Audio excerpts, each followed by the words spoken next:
মা হওয়া মানে শুধু শরীরের নয়, মনেরও প্রস্তুতি। আমরা অনেক সময় শরীরের যত্ন নিই, ডাক্তারের পরামর্শ নিই, খাবারে খেয়াল রাখি, কিন্তু মানসিকভাবে নিজেকে তৈরি করা সেটা প্রায়ই ভুলে যাই। আজকের এই ভিডিওতে জানব মা হওয়ার আগে ঠিক কিভাবে মানসিকভাবে প্রস্তুত হওয়া উচিত। প্রথমত, নিজের মধ্যে ভয় কাটানো জরুরি। আমি পারব তো? সবকিছু ঠিকঠাক হবে তো? এই প্রশ্নগুলো খুব স্বাভাবিক, তবে মনে রাখবেন মা হওয়ার মতো শক্তি আপনার মধ্যেই আছে।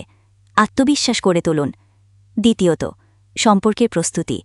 হবু সন্তানের আগমনে আপনার দাম্পত্য জীবনে পরিবর্তন আসবে, তাই এখন থেকেই সঙ্গীর সঙ্গে খোলামেলা আলোচনা করুন। আপনি কেমন অনুভব করছেন, কী নিয়ে চিন্তা করছেন, সবই ভাগ করে নিন। তৃতীয়ত, নিজের সময়কে গ্রহণ করা শিখুন।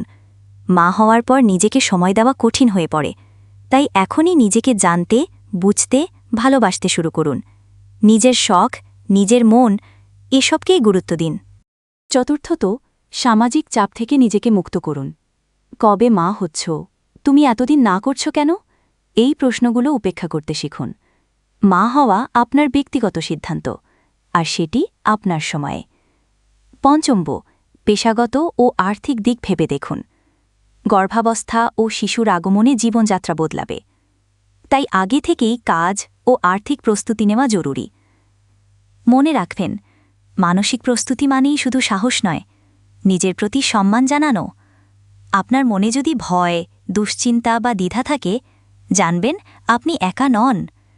আজ থেকেই নিজের সঙ্গে সময় কাটান, নিজেকে জানুন, বুঝুন আর আত্মবিশ্বাসের সঙ্গে প্রস্তুত হন এই আশ্চর্য এক যাত্রার জন্য।